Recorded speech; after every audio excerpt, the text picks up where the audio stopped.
தூய தமிழ் இயக்கத்தின் 110வது ஆண்டு பெருவிழாவை தென்மொழி பேரவையமும் உலகத் தமிழ் கழகமும் பாவாணர் தமிழ் இயக்கமும் திருக்குறள் பேரவையும் இணைந்து சிறப்புற நிகழ்த்த திட்டமிட்ட அந்த பெருமக்களுக்கு தமிழ் மக்கள் சார்பில் குழந்தைகளை பாராட்டுகிறேன். தமிழ் அன்பர்கள், தமிழ் பற்றாளர்கள், தமிழ் காதலர்கள், தமிழ் புலவர்கள், தமிழ் அறிஞர்கள், தமிழ் ஆய்வாளர்கள் என்ற நிலையில் பல்வேறு நிலையில் தூய தமிழ் தொண்டாற்றுகிற அறிஞர்கள் திருக்கூட்டத்தை ஒரு சேர காண்பதற்கு ஏற்ற வாய்ப்பினை உருவாக்கி தந்த பெருமக்களுக்கு முதற்கண் நன்றியை தெரிவித்துக் கொள்கிறேன். மாண்புமிகு பெருமக்களே, தமிழே இனிய உயிராகவும் அத்தமிழே வாழ்வுக்கு பயிராகவும் தமிழே சுவையாம் நீராகவும் அந்த தமிழே பழமாம் சோறாகவும் தமிழே வாது சுவையாகவும் அத்தமிழே அறிவு குவையாகவும் தமிழே விரும்பும் விருந்தாகவும் அத்தமிழே பிணியின் மருந்தாகவும் தமிழே பண்பின் அணியாகவும் தமிழே மான துணியாகவும் தமிழே விளைவின் இளமாகவும் அத்தமிழே உயிரின் நலமாகவும் தமிழே அறிவு ஒழுக்காகவும் அத்தமிழே அமிர்த முழுக்காகவும் தமிழே ஒளியின் பிறப்பாகவும் அத்தமிழே உணர்வின் சிறப்பாகவும் தமிழே தமிழாகும் தானாகும் அத்தமிழே பற்றா தேனாகும் அத்தமிழே தமிழே தானாவார் அத்தமிழின் தமிழால் தமிழர் தேனாவார். தமிழர் தேனாய் விளங்கி இந்த இயக்கத்தை முன்னின்று நடத்திய பெருமைக்குரியவர்கள் இதில் தலைமையாய் நாம் எண்ணித்தர தமிழ் மலையாம் நிறைமலையாம் மறைமலையடிகள் 1916ஆம் ஆண்டு ஒரு சொல்தான் ஒரு இயக்கத்தை உருவாக்கியது. இது எது என்பதை ஒரு தமிழர் உணர்ந்து கொண்டால் இவர் எப்படி மெய்யனாக விளங்க வேண்டும் என்பதற்கு எடுத்துக்காட்டால் தேகம்தான் ஒரு தமிழ் இயக்கத்தை உருவாக்குவதற்கு ஏற்ற வல்லாட்சியை உருவாக்கி தந்திருக்கிறது. அது யாக்கையாக மாறுகிற பொழுது நாம் யாக்கப்படுகிறோம், இணைக்கப்படுகிறோம், பின்னப்படுகிறோம். அந்த பிணைப்பு பெருந்து சிறந்து விளங்குகிறது. இந்த நிலையில் நாம் எண்ணி பார்க்க வேண்டியவர் இயக்கத்தை எண்ணி பார்க்க வேண்டியவர்கள் மறைமலையடிகளார், அன்னை நீலாம்பிகையார், மறை திருநாவுக்கரசர், திருவரங்கனார், கழக ஆட்சியர் வா சுப்பையா, இளவழகனார், நாகை சோ தண்டமாணியார், மணி திருநாவுக்கரசர், நாவல சாசோ பாரதியார், பொறியியல் அறிஞர் பாவை மாணிக்கனார், சேலம் கல்லூரி முதல்வர் ராமசாமியார், மூசி பூரணலிங்கனார், காளி சிவ கண்டிச்சாமி, பேராசிரியர் மகிழனார், பால்பட்டனார், வேப்பா சுப்பிரமணியனார், கா சுப்பிரமணியனார், மாவே நெல்லையப்பர், சாத்தூர் தூசு கந்தசாமியார், கார்மேகனார் போன்ற பெருமக்களோடு இலங்கை பேரா சிவத்தம்பி, தாவே உமா மகேஸ்வரனார், பாவாணர், பாவேந்தர், அப்பாத்துறையார், பேராசி இலக்குவனார், வாசுவ மாணிக்கனார், பெருஞ்சித்திரனார், குன்றம்புலனார், அண்ணல் தங்கோ, இறை குருவனார், பேராசி இளவரசு இளங்குவரனார், லெனித்தங்கப்பா, அரணர் குருவர் போன்ற பெருமக்கள் எல்லாம் அவரவர் காலத்தில் அவரால் காக்க வேண்டிய பொறுப்பு நம்மால் அமைந்திருக்கிறது.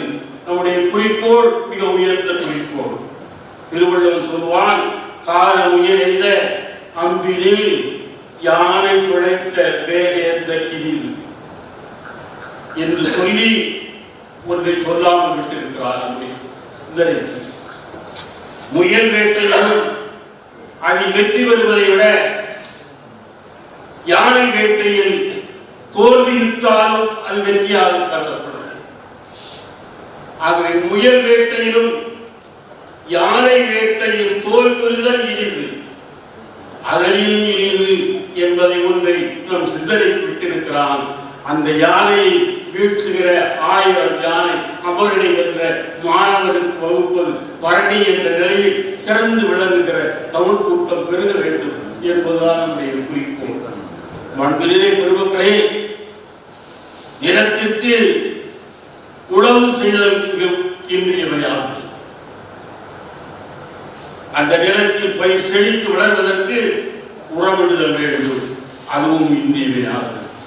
அதைவிட இன்னொன்று, நெல்லை வளர்ப்பதற்கு பதில் புல்லை வளர்த்து விடக்கூடாது. ஆகவே களை எடுத்தல் அதனிலும் இன்றியமையானது. வளர்வதற்கு ஏற்ற நீர் பாய்ச்சுதல் வேண்டும். எல்லாவற்றை விட மிக மேலானது காவல், அகக்காவல், புறக்காவல். வேண்டியது போய்விடக்கூடாது, வேண்டாதது நுழைந்து விடக்கூடாது. நுழைந்தால் அதை விரட்டி காவல் காக்கிற திறன் வாய்க்கப்பெற வேண்டும். நிலக்காவலுக்கும் அதுதான், மொழிக்காவலுக்கும் இதுதான், பண்பாட்டு காவலுக்கும் இதுதான், ஒழுக்க காவலுக்கும் அதுதான். ஆகவே எல்லோரும் தமிழர்களாய் வாழ வேண்டும் என்றால் அதற்கு ஏற்றவாறு அகற்ற வேண்டியை அகற்றி, கொள்ள வேண்டியை கொண்டு எல்லோரும் தமிழர்களாய் வாழ வேண்டும். நாம் எண்ணியது எண்ணியாகிய முடியும். நாம் திண்ணியராக இருக்க வேண்டும். அந்த குறிக்கோளில் உறுதியாக இருந்து செயற்கரிய செயல்களை சேர்ந்து இந்த மண்ணுக்கு பெருமை சேர்த்தவர்களாய் நாம் சிறந்து விளங்க வேண்டும் என்று வேண்டிக் கொள்வதோடு, வாழ்விலே பெருமக்களே, நம்முடைய மொழி ஒவ்வை சொன்னால் நிலத்துக்கு பெருமை நிலத்திற்கு இல்லை, நிலத்தில் வாழ்கிற மனிதர்களை பொறுத்துவிய.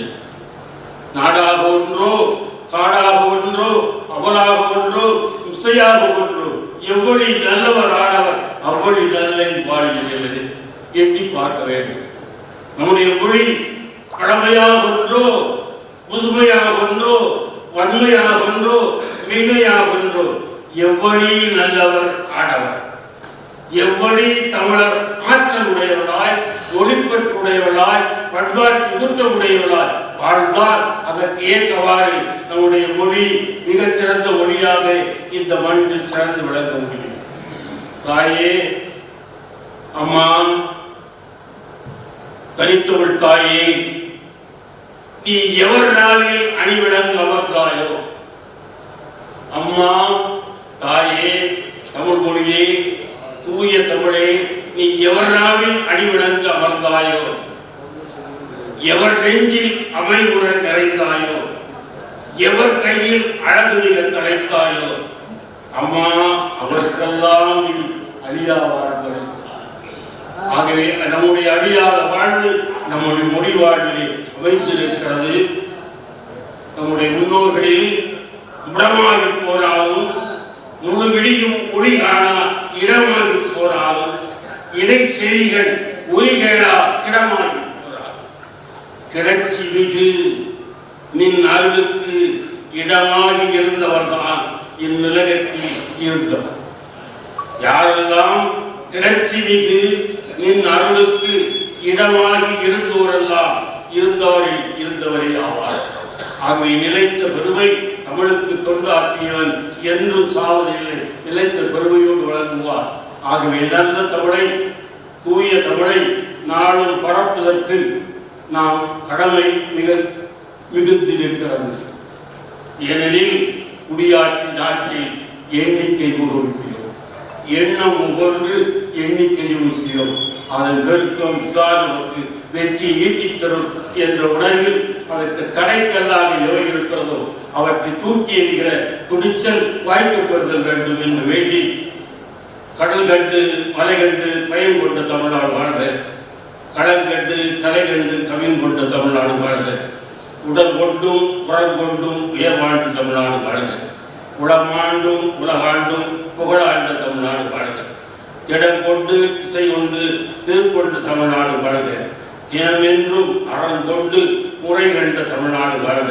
மடம் கொன்று மதி கொண்டு மறந்து என்றும் துயர் வந்து மனங்கொள்ளா தமிழ்நாடு வாழ்க வாழ்க என்று கூறி வாய்ப்புக்கு நன்றி கூறி இந்த இனிய அமைப்பில் குறுக்கிற்காவது பெருவிழாவை தொடங்கி வைக்கிற அரிய வாய்ப்பை எனக்கு வழங்கிய பெருமக்களுக்கெல்லாம் உடன்கறிந்த நன்றியை படைத்து விடைபெறுகிறேன். வாழ்க தமிழ்.